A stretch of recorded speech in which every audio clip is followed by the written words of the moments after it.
Lisa Martinez sat in the waiting room of the medical center on station Kepler 442, holding her daughter Emma's small hand. The 8-year-old girl looked pale and tired, her usually bright eyes now dull with sickness. They had been living on this space station for 3 years now, ever since Lisa got her job as a maintenance engineer. It was supposed to be a fresh start for them both after Emma's father left when she was just 5 years old. The medical center was unlike anything on Earth. Tall alien doctors with blue skin and 4 arms moved between rooms, while floating medical robots scanned patients with beams of light. Lisa had grown used to seeing different alien species during her time on the station, but being in their medical facility still made her nervous. Everything looked so advanced, yet so foreign. Dr. Kethvar, the Zentaurian physician who had been treating Emma, finally called them into his office. His translator device hummed as he spoke, converting his clicking sounds into clear English. Lisa gripped Emma's hand tighter as they sat down across from the tall, insect-like doctor. The diagnosis was devastating. Emma had contracted Zoranian flux, a rare disease that only affected human children who had been exposed to certain alien atmospheres. The disease attacked the nervous system slowly, causing weakness, fatigue, and eventually paralysis if left untreated. Dr. Kethvar explained that Emma must have been exposed during one of their trips to the lower levels of the station, where the air recycling systems mixed atmospheres from different alien quarters. Lisa felt her world crashing down as the doctor continued explaining. The disease was treatable, but the cure was extremely expensive. The Galactic Medical Consortium had developed the only known treatment, and they held a complete monopoly on its production and distribution. Each dose cost 50,000 galactic credits, and Emma would need 12 doses spread over 6 months to make a full recovery. The total cost was 600,000 galactic credits. Lisa made only 8,000 credits per month as a maintenance engineer.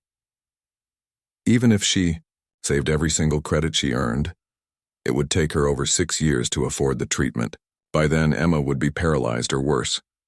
The Human Colonial Administration insurance only covered 10% of exotic alien diseases, leaving Lisa responsible for 540,000 credits. Lisa stared at the medical report in her hands, the numbers swimming before her eyes. She'd always been strong, raising Emma alone and working hard to provide for them both. But this was beyond anything she could handle. She felt helpless and scared, emotions she rarely allowed herself to feel. Emma looked up at her mother with confused eyes. She did not understand the seriousness of her condition or the impossible financial burden it represented. She only knew that she felt tired and sick, and that her mother looked very worried. Lisa forced a smile and told Emma they would figure everything out, but inside she was breaking apart. Dr. Kethvar gave them a prescription chip and scheduled Emma's first treatment for the following week. He explained that they had perhaps a month before Emma's condition would start getting much worse. Without treatment, the disease would progress rapidly, and there would be no chance of recovery once permanent nerve damage occurred. Walking back to their small apartment, Lisa carried Emma, who was too weak to walk the entire distance. The station corridors bustled with activity as always. Merchants from dozens of different worlds sold exotic goods, families of various species went about their daily lives, and the constant hum of the station's massive engines provided background noise to everything. Their apartment was tiny but clean, located in the human residential section of the station. Lisa had decorated it with pictures from Earth and a few plants that reminded them of home. She tucked Emma into bed and sat beside her, stroking her dark hair as her daughter fell asleep. That night, Lisa stayed awake, calculating and recalculating their finances. She owned almost nothing of value except for her mother's wedding ring, which might bring in a few thousand credits. She had some savings, barely enough for the first dose. She considered asking her supervisor for a loan, but knew that even her annual salary would not be enough to cover the treatment cost. She thought about sending a message to Emma's father, but quickly dismissed the idea. He had made it clear when he left that he wanted nothing to do with them. Besides, he was just a factory worker on Earth and would not have that kind of money anyway. Lisa researched every possible option on her computer terminal. There were no charity organizations for human colonists with medical emergencies. The Galactic Medical Consortium did not offer payment plans for their treatments. The Human Colonial Administration had an emergency medical fund, but it was already overextended and had a waiting list of over 2 years. As dawn approached on the station, marked by the artificial lighting system brightening gradually, Lisa realized she had only one choice. She would sell everything they owned, take out every loan possible, and pay for as many doses as she could afford. Maybe the partial treatment would help Emma, even if it could not cure her completely. She began making lists of everything they owned that had any value. Their furniture was basic station issue and worthless. Her tools were needed for her job. The only things worth selling were her few pieces of jewelry, including her mother's ring and Emma's collection of Earth books and toys. Lisa looked at her sleeping daughter and made a promise.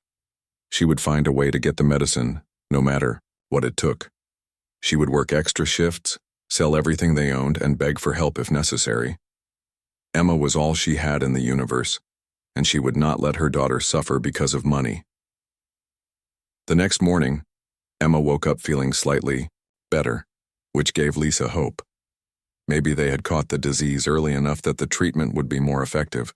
She helped Emma get dressed and gave her breakfast, trying to act normal despite the crisis they faced. Lisa decided to start by going to the pharmacy to see if there were any options the doctor had not mentioned. Perhaps they had payment plans, or knew of assistance programs. She had to try everything before giving up hope. As they prepared to leave their apartment, Lisa held Emma close, drawing strength from her daughter's trust and love. 3 days had passed since the devastating diagnosis, and Lisa had managed to scrape together enough credits for Emma's first dose of medicine. She had sold her mother's wedding ring, her few pieces of jewelry, and most of Emma's toys. The credits were barely enough for 1 dose, but it was a start. Lisa stood in the long line at the Galactic Pharmaceutical Center, the station's main pharmacy. Emma sat quietly in a hover chair beside her, too weak to stand for long periods. The pharmacy was busy as always, serving the medical needs of thousands of residents from dozens of different species. Behind them in line stood a tall human man in an expensive business suit. He looked to be in his 40s, with graying hair and kind eyes. He carried himself with confidence and spoke quietly into a communication device about shipping schedules and cargo manifests.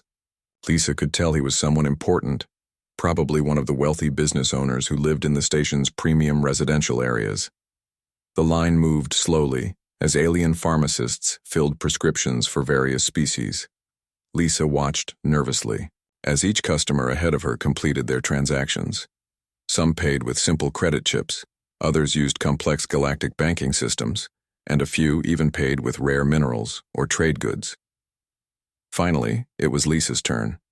She approached the counter where a Zentaurian pharmacist waited behind protective glass.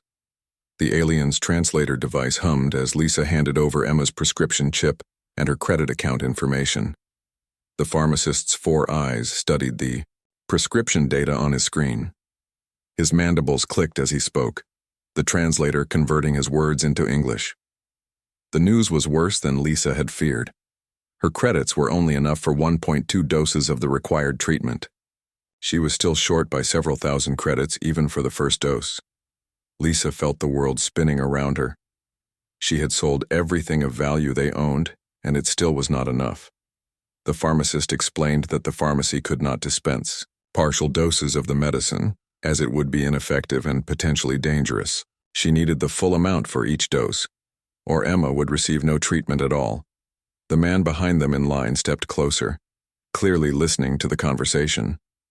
Lisa noticed him moving forward but was too focused on her crisis to pay much attention. She began to panic as the reality of their situation hit her fully. Emma looked up at her mother with confused eyes. She did not understand why they were not getting the medicine the doctor had prescribed. Lisa knelt down beside the hover chair and tried to explain gently that they needed to find more money first. Tears began to flow down Lisa's cheeks as the weight of helplessness crushed down on her. She had always been strong, always found a way to solve their problems. But this was beyond her capabilities. She was watching her daughter slowly dying from a curable disease, and there was nothing she could do about it. Other customers in the pharmacy line began to notice the commotion. Some looked sympathetic, others seemed annoyed by the delay. The Zentorian pharmacist waited patiently, as his species was known for their methodical approach to everything. The well-dressed man behind them stepped forward and spoke to the pharmacist in a calm, clear voice. He asked to see Emma's prescription requirements and payment shortage. The pharmacist displayed the information on his screen, showing that Lisa needed approximately 48,000 more credits to complete the first dose.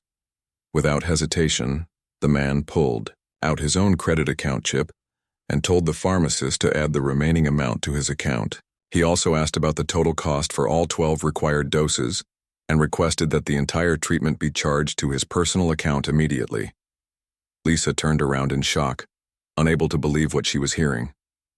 A complete stranger was offering to pay for her daughter's life-saving treatment, an amount that totaled over 500,000 galactic credits. She tried to protest, saying she could not accept such an enormous gift from someone she did not even know. The man smiled kindly and introduced himself as Richard Hayes, the chief executive officer of Hayes Galactic Shipping, one of the largest, human-owned companies in the galaxy. He explained that he had heard her conversation with the pharmacist and understood her situation completely. Richard knelt down to Emma's level and spoke to her gently. He told her that he had a daughter about her age back on Earth, and that he would want someone to help his daughter if she were sick and he could not be there. Emma smiled weakly and thanked him in her small voice. The pharmacist processed the transaction quickly, transferring 545,000 galactic credits from Richard's account to cover all of Emma's treatment doses. Lisa watched in amazement as the impossible became reality.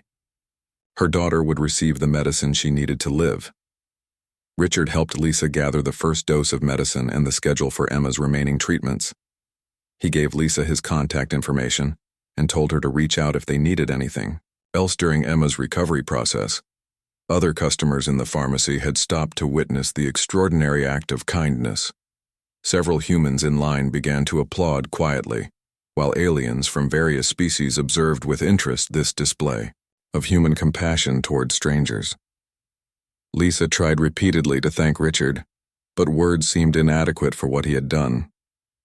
He had literally saved Emma's life with a simple decision to help someone in need. Richard insisted that no thanks were necessary, saying that helping children was never something that required gratitude. As they prepared to leave the pharmacy, Emma asked her mother if Richard was an angel like in the stories her grandmother used to tell. Lisa looked at the man who had just changed their entire world and said that maybe he was, in his own way. Richard walked with them toward the medical center where Emma would receive her first treatment. He talked with Emma about her interests and hobbies, making her laugh for the first time in days. Lisa watched the stranger showing genuine care for her daughter and felt overwhelmed by the kindness of some people. The first treatment went smoothly, with human medical staff administering the alien-developed medicine under careful supervision. Emma felt tired afterward but seemed slightly stronger than before. Richard waited with Lisa during the entire procedure, treating them like family rather than strangers he had just met. Walking back to their apartment afterward, Lisa carried a bag full of medicine doses that represented hope for Emma's future. Richard had given them the most precious gift possible, the chance for Emma to grow up healthy and happy. Lisa knew that somehow, someday, she would find a way to repay this incredible kindness. The news of Richard Hayes' act of kindness spread through Station Kepler 442's human community like wildfire. Within hours, everyone in the human residential sections knew about the CEO who had paid over 500,000 credits for a stranger's child's medicine. The story was shared in cafeterias, workshops, and family quarters throughout the station. Lisa found herself overwhelmed by the attention and support from her fellow humans. Neighbors she barely knew stopped by their apartment to check on Emma and offer help with daily tasks. Her supervisor at the maintenance department told her to take all the time she needed for Emma's treatments, with full pay continued. Richard visited them the next day, bringing books and games for Emma. He sat with her for hours, reading stories and playing simple card games while Lisa prepared dinner. Emma's energy was already improving after just one dose of the medicine, and her color was returning to normal. During dinner, Richard shared stories about his own daughter, Kelly, who lived with his ex-wife on Earth. He explained that his demanding work schedule had cost him his marriage, and he now only saw Kelly during holidays and school breaks. He admitted that helping Emma made him feel closer to his own daughter, even though they were separated by vast distances. Lisa insisted on finding some way to repay Richard's generosity, despite his protests that no repayment was necessary. She offered to work for his company, to clean his apartment, or to provide any service that might help reduce the enormous debt she felt she owed him. Richard listened to her offers thoughtfully, then made a surprising proposal. He asked Lisa to help him with a research project he was considering. He wanted to understand more about the medical challenges facing human families on frontier stations and colonies throughout the galaxy. The next morning, Richard took Lisa to his company's local offices on the station. Hayes Galactic Shipping occupied an entire section of the commercial district, with massive cargo bays, administrative offices, and living quarters for company employees and their families. Richard introduced Lisa to Dr. Amanda Clark, the company's chief medical officer. Dr. Clark was a brilliant human physician who had specialized in treating diseases that affected humans living in alien environments. She had been studying Zoranian flux and other rare conditions for several years. Dr. Clark explained that Emma's case was not unique. Across the galaxy, hundreds of human children were suffering from Zoranian flux and similar diseases caused by exposure to alien atmospheres and environments. Most families, like Lisa, could not afford the expensive treatments controlled by the Galactic Medical Consortium. Richard revealed that he had been thinking about this problem since helping Emma. His company had the resources and technology to potentially develop alternative treatments for these diseases. He wanted to create a medical division focused on helping human families facing impossible medical costs. Lisa was amazed to learn that her personal crisis had inspired Richard to consider such a massive undertaking. She realized that Emma's illness might lead to help for hundreds of other children in similar situations throughout human space. Dr. Clark showed them research data about the Galactic Medical Consortium's monopoly on treatments for diseases affecting human colonists. The consortium, dominated by alien corporations, charged extremely high prices because they knew humans had no alternatives. They were essentially holding sick human children hostage for profit.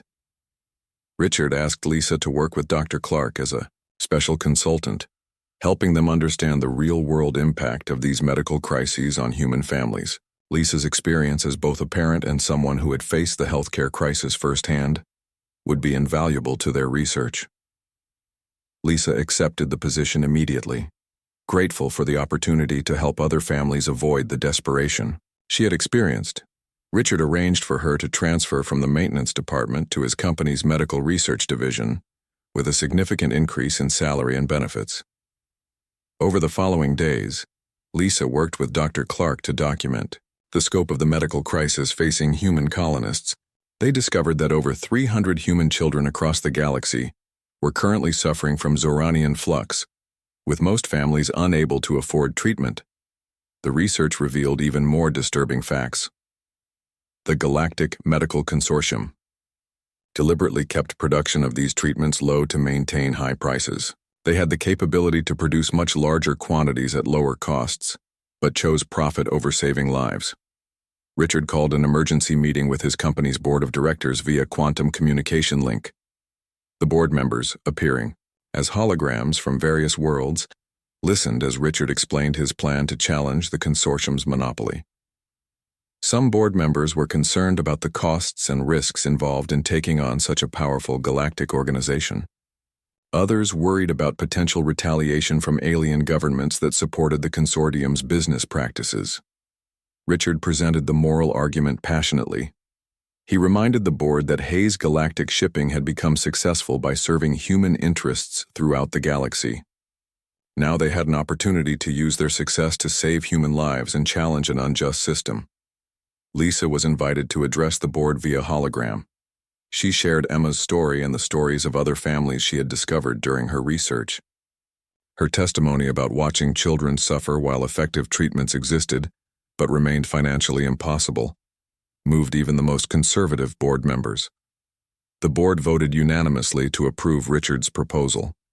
Hayes Galactic Shipping would invest 100 million credits in developing alternative treatments for diseases affecting human colonists.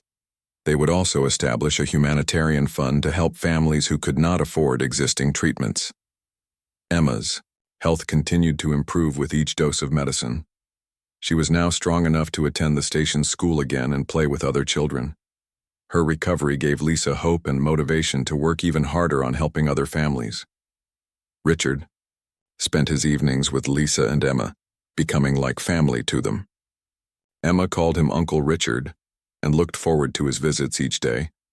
Lisa found herself developing feelings for this kind, generous man who had saved her daughter's life and given her a purpose beyond just survival. Dr. Clark's research team began working around the clock to analyze the consortium's treatments and develop alternatives. They recruited the best human medical researchers from across the galaxy, offering them the opportunity to save lives while challenging an unjust system. The project attracted attention from human rights organizations and colonial governments throughout human space. Many offered support and resources to help break the medical consortium's stranglehold on treatments for human-specific diseases. Lisa realized that Emma's illness, which had seemed like the worst possible tragedy, was becoming the catalyst for changes that could save thousands of human children. Richard's act of kindness was growing into a movement that would challenge the entire galactic medical establishment and prove that humans would not accept injustice when their children's lives were at stake. Word of Richard's intervention spread far beyond Station Kepler 442. The story traveled through human colonies across the galaxy via communication networks, trade routes, and personal messages between families. Every human settlement seemed to know about the CEO who had saved a stranger's child and was now challenging the galactic medical system. Lisa received messages from parents throughout human space, sharing their own stories of children suffering from diseases they could not afford to treat. Each message broke her heart, while strengthening her resolve to help Richard's mission succeed. She realized that Emma's case was just one example of a much larger crisis affecting human families everywhere. Dr. Clark's research revealed disturbing patterns in how the Galactic Medical Consortium operated. They specifically targeted diseases that affected human colonists, knowing that human governments were still too new and weak to challenge their monopoly effectively. The consortium had deliberately created a system designed to exploit human desperation. Richard transformed an entire floor of his company's headquarters into a medical research facility. He recruited the brightest human scientists from universities and research institutions across the galaxy, offering them unlimited funding and the chance to save lives. The project attracted doctors, chemists, biologists, and engineers who wanted to fight against the consortium's injustice. The team discovered that Zoranian flux was just one of 17 different diseases that primarily affected human children living in alien environments. Each disease had expensive treatments controlled by different consortium members, creating a web of medical monopolies that trapped human families in impossible situations. Lisa worked closely with the research team, helping them understand the real-world impact of these diseases on families. She interviewed parents via hologram, documented case studies, and provided the human perspective that pure scientific research often missed. Her insights proved invaluable in developing treatments that would actually help families in crisis. Emma continued to recover steadily, growing stronger with each dose of medicine. She had become the inspiration for the entire project, representing hope for hundreds of other sick children. The research team posted her picture in their laboratory, reminding them daily of why their work mattered so much. Richard's company began receiving support from unexpected sources. Other human corporations offered funding and resources, even competitors who normally opposed Hayes Galactic Shipping. Human colonial governments pledged political support for challenging the consortium's monopoly. Individual families sent small donations, wanting to contribute however they could. The Galactic Medical Consortium noticed the growing human resistance to their control. Consortium representatives visited Richard's offices, offering partnerships and licensing deals that would have made him incredibly wealthy while maintaining their monopoly. Richard refused every offer, making it clear that profit was not his motivation. Dr. Clark's team made their first breakthrough when they successfully synthesized a small amount of the compound used to treat Zoranian flux. The process was complex and expensive, but it proved that the consortium's treatments could be replicated with human technology and resources. Lisa watched the scientists work day and night, driven by the knowledge that children were dying while they searched for solutions. She saw the same determination in their eyes that she had felt when facing Emma's diagnosis. The absolute refusal to accept that money should determine whether a child lived or died. Richard established a temporary fund to help families currently facing medical crises while the research continued. Hayes Galactic Shipping began paying for treatments for children throughout human space, spending millions of credits to keep families together while working toward a permanent solution. The consortium responded by raising prices on their treatments, apparently hoping to discourage Richard's intervention by making it even more expensive.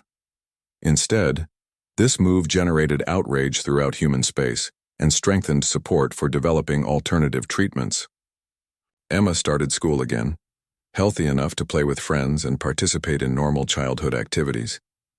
She often asked Lisa about the work she was doing with Uncle Richard, and Lisa explained how they were trying to help other sick children like she had been. The research facility became a symbol of human determination and compassion. Scientists worked 18-hour days, driven by the knowledge that every day of delay meant more children suffering. They shared their progress openly with other human research institutions, creating a collaborative effort that spanned the entire galaxy. Richard's daughter Kelly visited from Earth during her school break, excited to meet Emma and see the medical research facility. The two girls became fast friends, and Kelly was amazed to learn how her father's kindness had grown into a movement that could change the galaxy. Lisa found herself falling in love with Richard, not just for his generosity but for his genuine care for others and his determination to fight injustice. She had never expected to find love while dealing with her daughter's crisis, but Richard had become an essential part of their lives. The consortium began spreading propaganda, claiming that human medical research was dangerous and unreliable. They lobbied alien governments to restrict human access to medical research materials and equipment. These efforts only strengthened human resolve to become medically independent. Dr. Clark's team expanded their research to include other diseases affecting human colonists. They realized that breaking the consortium's monopoly on one treatment would open the door to challenging their control over many others. The project grew from saving individual children to potentially revolutionizing healthcare for all humans living in alien environments. Messages poured in from human families across the galaxy, offering support and sharing their own stories of medical crises. Lisa read each message carefully, adding their cases to the research database and responding personally when possible. The project had become a rallying point for human solidarity in the face of galactic injustice. Richard announced that Hayes Galactic Shipping would share any successful treatments freely with other human organizations, rather than seeking patents or profits. This decision amazed the consortium, who could not understand humans choosing to help others instead of maximizing profits. Emma celebrated her 9th birthday in the research facility, surrounded by scientists who had been working to help children like her. Dr. Clark presented her with a special cake shaped like a molecule, explaining that it represented the medicine that had saved her life and would soon help many other children. The research team prepared for their next phase of work, knowing that the consortium would not give up their profitable monopoly without a fight. They were ready to prove that human compassion and determination could overcome greed and create a better future for sick children throughout the galaxy. Hayes Galactic Shipping underwent the most dramatic transformation in its corporate history. Richard converted 3 entire cargo ships into mobile medical research laboratories, equipped with the most advanced equipment available to human science. The ships traveled between human colonies collecting data and providing free medical care to families in crisis. Dr. Clark recruited over 50 of the galaxy's best human medical researchers, offering them unlimited budgets and the freedom to pursue solutions without corporate interference. The research facility expanded into multiple buildings, with specialized laboratories for chemistry, biology, genetics, and pharmaceutical development. Lisa found herself at the center of a growing humanitarian movement. Her role evolved from consultant to coordinator of family services, helping the research team understand the real-world needs of parents facing medical emergencies. She worked directly with families across the galaxy, providing support and hope while the scientists searched for solutions. Emma had fully recovered from her Zoranian flux and became the unofficial mascot of the research facility. She visited the laboratories regularly, chatting with scientists and reminding them why their work mattered. Her presence motivated the researchers to work even harder, knowing that their efforts could prevent other children from suffering as she had. The research team made rapid progress by sharing information freely among all human medical institutions. Unlike the secretive consortium, human scientists collaborated openly, building on each other's discoveries and accelerating the pace of innovation. This approach shocked alien observers who were accustomed to competitive research environments. Richard established the Hayes Medical Foundation as a separate organization dedicated to humanitarian medical research. The foundation received donations from humans throughout the galaxy, including small contributions from working families who wanted to help despite having limited resources themselves. Dr. Clark's team identified the key compounds used in treating Zoranian flux and began developing methods to synthesize them, using resources available to human colonies. The process required rare minerals that humans could mine from asteroids, eliminating dependence on alien suppliers who worked with the consortium. The consortium attempted to block human access to medical research materials by pressuring alien governments to restrict trade with human colonies. Several alien worlds imposed limitations on selling scientific equipment and rare elements to human buyers, forcing the research team to find alternative sources. Richard responded by expanding Hayes Galactic Shipping's mining operations, searching for asteroids and planets rich in the minerals needed for medical research. Human prospectors throughout the galaxy began looking specifically for elements that could support pharmaceutical production, turning the search for medical independence into a collective effort. Lisa coordinated with human colonial governments to establish emergency medical funds that could help families while the research continued. The fund provided temporary assistance to hundreds of families facing medical crises, preventing children from dying while waiting for affordable treatments to be developed. The research facility became a training center for human medical professionals specializing in diseases affecting colonists. Young doctors and scientists came from across human space to learn from Dr. Clark's team and carry their knowledge back to their home colonies. Emma started a support group for children who had survived Zoranian flux and other rare diseases.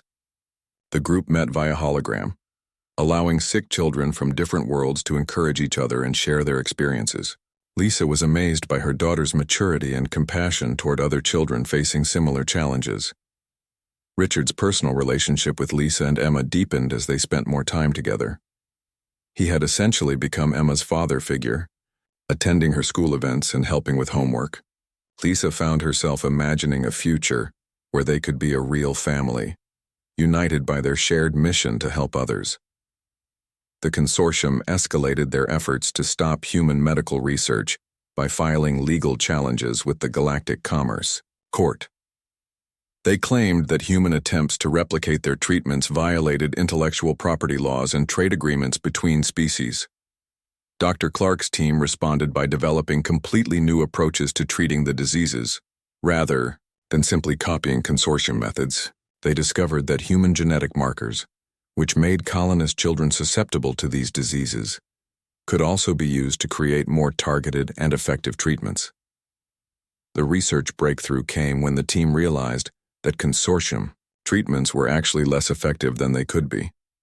The alien companies had developed treatments that worked adequately, but were not optimized for human biology. Human researchers could create superior treatments specifically designed for human patients. Lisa traveled to other human colonies to establish support networks for families dealing with medical crises. She found that parents everywhere were eager to help each other, creating informal assistance programs that provided both financial and emotional support during difficult times. Richard announced that Hayes Galactic Shipping would guarantee free treatment for any human child diagnosed with diseases currently controlled by the consortium monopoly. The company would pay for existing treatments while working to develop alternatives, ensuring that no child would suffer while waiting for research to be completed. The foundation expanded its mission to include research on diseases affecting human adults in alien environments. Many colonists suffered from conditions caused by exposure to alien atmospheres, gravity differences, and radiation levels that were safe for alien species but harmful to humans over long periods. Emma's school began teaching other children about the medical research project and the importance of helping others in need. The entire human community on Station Kepler 442 became involved in supporting the Foundation's work, volunteering time and resources however they could. Dr. Clark's team prepared to begin clinical trials of their first synthetic treatment for Zoranian flux. The new medicine promised to be more effective than the consortium's version, while costing a fraction of the price to produce. Human volunteers, including recovered patients like Emma, offered to help test the new treatments. The consortium attempted to intimidate human researchers by sending representatives to threaten legal action and economic retaliation. These threats only strengthened human resolve to achieve medical independence and proved that the aliens were afraid of losing their profitable monopoly. Richard established medical research scholarships for young humans interested in studying diseases affecting colonists. The scholarships would train a new generation of human doctors and scientists dedicated to serving their own species rather than alien corporate interests. Lisa watched the research facility transform from Richard's generous impulse into a movement that could change the future of human healthcare throughout the galaxy. She realized that Emma's illness had become the catalyst for something much larger than any of them had imagined, proving that human compassion could grow into a force capable of challenging any injustice. The Galactic Medical Consortium's response to human medical research efforts became increasingly aggressive and coordinated. Led by the powerful Zentorian Trade Federation, the consortium filed formal complaints with every major galactic government, claiming that human research violated established trade agreements and intellectual property laws. Ambassador Helen Foster found herself defending humanity's right to develop their own medical treatments before the Galactic Council. The council chamber buzzed with tension as representatives from dozens of alien species debated whether humans should be allowed to challenge the consortium's monopoly on medical treatments. The Zentorian representative, Ambassador Clethtar, argued that human medical research threatened the stability of galactic commerce. He claimed that if humans were allowed to ignore established monopolies, other species might follow their example and destabilize the entire galactic economy. Lisa testified before the Galactic Council via hologram, sharing Emma's story and explaining how the consortium's high prices had nearly cost her daughter's life. Her emotional testimony moved several council members, particularly those from species that had their own children and could understand a parent's desperation. The consortium's legal challenges focused on claiming ownership of the basic chemical processes needed to treat diseases affecting human colonists. They argued that any human attempt to synthesize these treatments constituted theft of alien intellectual property, even if humans used different methods to achieve the same results. Richard hired the best human lawyers in the galaxy to fight the consortium's legal challenges. The legal team argued that the consortium could not own the right to treat diseases, especially when their monopoly prevented parents from saving their children's lives. Dr. Clark's research team discovered that the consortium had been deliberately suppressing more effective treatments in order to maintain higher profits from their inferior versions. Internal consortium documents, leaked by a sympathetic alien researcher, revealed that they had developed better treatments years earlier, but chose not to release them. The Zentorian Trade Federation threatened economic sanctions against any human colony that supported the medical research project. They warned that human worlds would be excluded from galactic trade networks if they continued to challenge consortium authority. Several alien governments initially supported the consortium's position, fearing that human medical independence could set a precedent for other species to challenge established monopolies. The Andromedan Empire and the Rigel Confederation both issued statements supporting the consortium's right to protect their investments. Lisa worked with human rights organizations throughout the galaxy to build support for medical independence. She organized protests and awareness campaigns, sharing stories of sick children who could not afford treatment, while the consortium made enormous profits from their suffering. Emma participated in a children's appeal to the Galactic Council, speaking alongside other young survivors of diseases controlled by consortium monopolies. The sight of children pleading for the right to live healthy lives created powerful imagery that spread throughout galactic media networks. The consortium attempted to bribe Richard directly, offering him exclusive licensing deals worth billions of credits if he would stop developing alternative treatments. They promised to make him one of the wealthiest humans in the galaxy if he would abandon his humanitarian mission. Richard rejected every offer publicly, stating that no amount of money could convince him to abandon sick children. His refusal to be bought impressed even alien observers who had expected humans to prioritize profits over principles. Dr. Clark's team began sharing their research freely with medical institutions on other worlds, hoping to inspire similar movements among other species.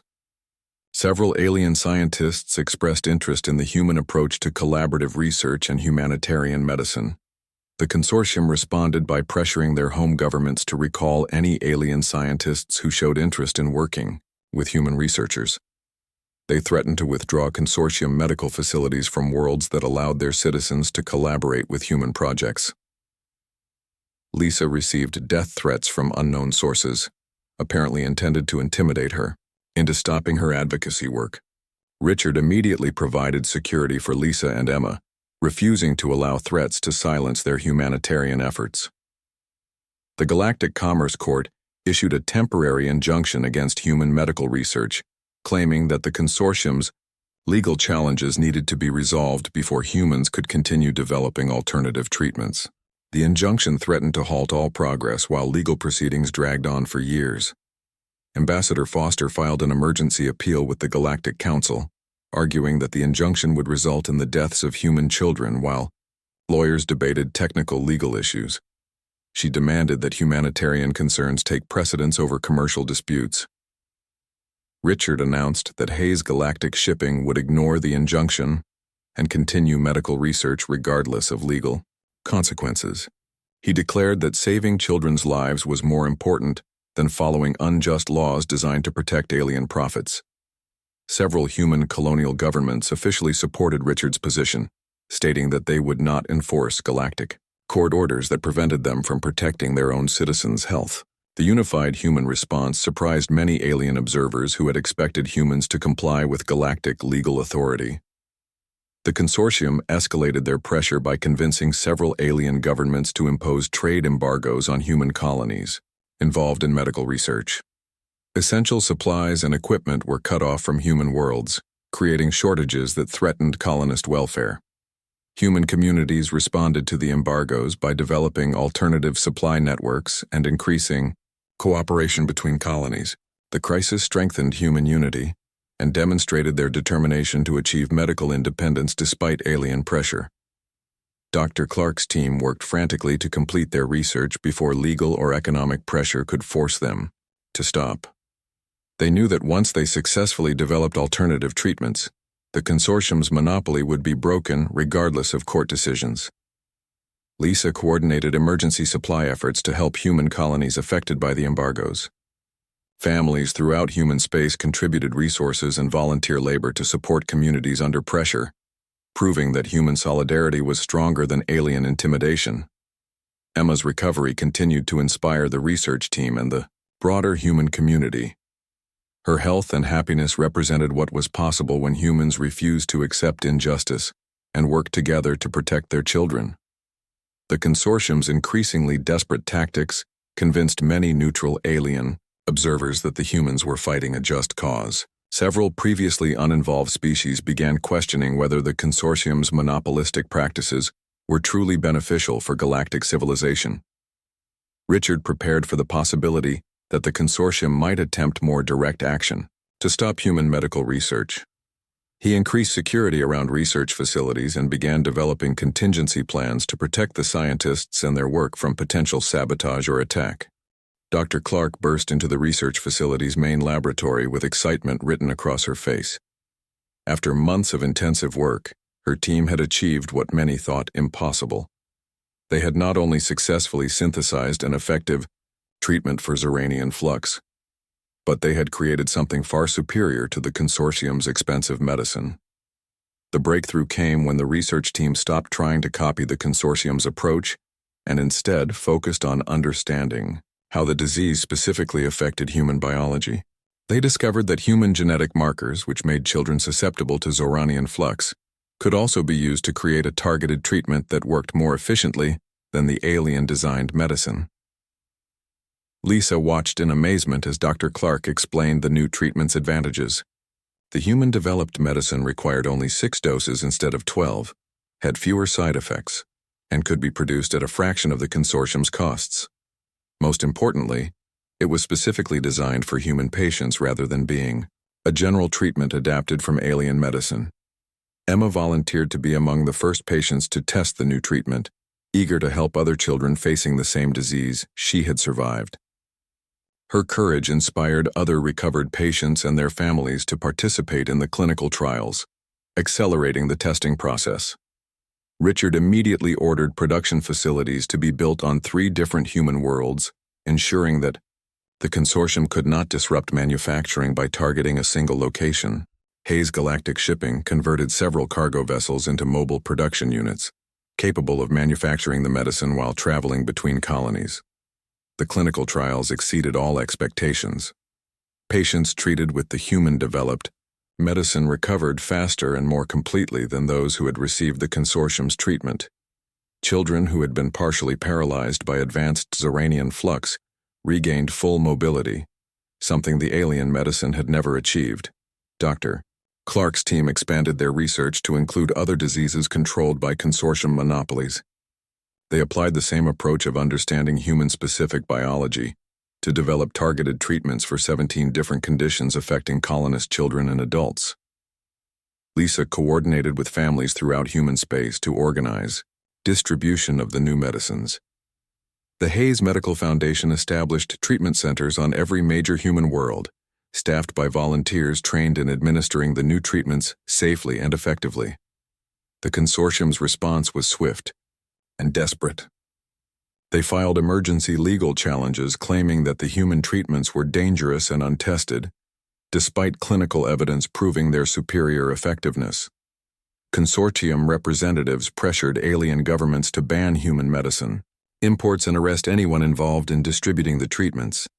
Ambassador Foster presented the clinical trial results to the Galactic Council, demonstrating that human medicine was not only safer and more effective than consortium treatments, but also represented a genuine medical advancement that could benefit other species as well. Several alien species expressed interest in accessing human-developed treatments for their own populations. The Andromedan Empire, which had initially supported the consortium, quietly began negotiations to license human medical technology for treating similar diseases in their own children. Richard announced that Hayes Medical Solutions would provide all treatments free of charge to any family that could not afford them, regardless of species. He also offered to share the treatment formulas freely with any government or organization committed to providing affordable healthcare to their citizens. The consortium's monopoly began crumbling as worlds throughout the galaxy demanded access to the superior human treatments. Alien governments found it increasingly difficult to justify supporting consortium monopolies when better alternatives existed. Emma celebrated her recovery anniversary by visiting children in the research facility's treatment center. She shared her story with newly diagnosed patients, assuring them that the new medicine would help them recover quickly and completely. Dr. Clark's team made additional breakthroughs by discovering that many diseases affecting human colonists could be prevented entirely through genetic therapy administered during childhood. The preventive treatments were even simpler and cheaper to produce than the therapeutic medicines. Lisa found herself traveling throughout human space, helping to establish support networks for families dealing with medical crises. Her work evolved from helping individual families to building systems that would prevent future humanitarian disasters. The consortium attempted to sabotage human production facilities by bribing station security forces and spreading false rumors about treatment safety. These efforts failed when human communities rallied to protect their medical facilities and defend the scientists working to save their children. Richard's relationship with Lisa deepened as they worked together to transform their personal experience into a movement that helped thousands of families. Emma had begun calling Richard Dad and asking when he and Lisa would get married. The Galactic Commerce Court finally ruled in favor of human medical research, declaring that no organization could claim ownership over the basic right to treat diseases. The court's decision established important precedents for medical independence throughout the galaxy. Dr. Clark received offers from alien research institutions wanting to collaborate on developing treatments for diseases affecting their own species. The human approach to humanitarian medicine was inspiring medical researchers throughout the galaxy to prioritize patient welfare over corporate profits. Emma entered a science fair with a project explaining how her illness had led to medical breakthroughs that helped thousands of other children. Her presentation won first place and was broadcast throughout human space as an example of how individual experiences could create positive change. The Hayes Medical Foundation expanded its mission to include training programs for young people interested in humanitarian medicine. Scholarships were established for students from families that had benefited from the foundation's treatments, creating a new generation of doctors committed to accessible healthcare. Lisa reflected on how dramatically their lives had changed since that desperate day in the pharmacy. Emma was healthy and happy. Richard had become part of their family, and their experience had grown into a movement that challenged injustice throughout the galaxy. The consortium's power continued to decline as more species developed their own medical research capabilities inspired by the human example. The era of medical monopolies was ending, replaced by collaborative research focused on helping patients rather than maximizing profits. Richard and Dr. Clark began planning the next phase of their humanitarian mission, developing treatments for diseases affecting elderly colonists and researching genetic therapies that could prevent future health crises. The Foundation's work was expanding from treating individual diseases to revolutionizing healthcare throughout human space. Emma looked forward to starting advanced science classes, inspired by the researchers who had saved her life, and determined to help other children facing medical challenges. Her experience with illness had given her a sense of purpose and compassion that would guide her future career in medicine. 1 year after Richard Hayes first stepped forward in that pharmacy line, Emma Martinez ran through the gardens of Station Kepler 442 with boundless energy. Her dark hair flew behind her as she chased butterflies between the flowering plants, her laughter echoing through the peaceful green spaces. The pale, sick child who had once struggled to walk was now a vibrant 10-year-old who dreamed of becoming a doctor herself someday. Lisa watched her daughter play from a bench where she sat reviewing reports from treatment centers across the galaxy. As Director of Family Services for Hayes Medical Solutions, she helped coordinate care for thousands of families who had faced medical crises similar to their own. The work was demanding but deeply rewarding, knowing that each family they helped represented a child who would grow up healthy and happy. Richard arrived at the gardens carrying a picnic basket, accompanied by his daughter Kelly, who had transferred to the station's school to live with them full-time. The two girls had become inseparable friends, with Kelly sharing Emma's interest in science and medicine. They often spent hours in the research facility, asking Dr. Clark endless questions about how medicines worked and why some diseases affected humans differently than aliens. The Hayes Medical Foundation had grown far beyond anyone's original expectations. Treatment centers operated on 47 human worlds, providing free or low-cost healthcare to colonist families throughout the galaxy. The Foundation's research had eliminated 17 diseases that had once terrorized human communities, while prevention programs protected children from developing these conditions in the first place. Dr. Clark joined them for their weekly family picnic, bringing updates on the Foundation's latest research projects. Her team was developing treatments for neurological conditions affecting elderly colonists and working on genetic therapies that could repair damage from long-term exposure to alien environments. The success with Zoranian flux had opened doors to solving medical problems that humans had thought impossible to address. Emma and Kelly presented their latest science project to the adults, a detailed model showing how the human-developed Zoranian flux treatment worked at the molecular level. Emma explained each step of the process with enthusiasm, demonstrating a natural understanding of complex medical concepts that amazed the professional researchers. The conversation turned to recent news from the Galactic Council, where Ambassador Foster had successfully negotiated new agreements protecting medical research rights for all species. The human example had inspired other worlds to challenge monopolistic practices and develop their own humanitarian medical programs. Lisa shared reports from families whose children had been saved by the Foundation's treatments. Each story reminded her of their own desperate situation just 1 year earlier, when Emma's diagnosis had seemed like an impossible crisis. Now, these families sent messages of gratitude and hope, often including pictures of healthy children playing and learning. Richard announced his engagement to Lisa, presenting her with a ring he had designed himself using rare crystals from the asteroid mines that supplied the Foundation's production facilities. Emma and Kelly cheered excitedly, having been secretly planning the wedding for months without the adults' knowledge. The engagement celebration was interrupted by an emergency message from Dr. Clark's research facility. A breakthrough had occurred in their work on preventing genetic susceptibility to alien environment diseases.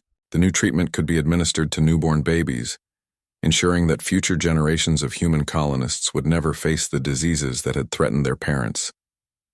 Emma insisted on visiting the research facility to congratulate the scientists personally.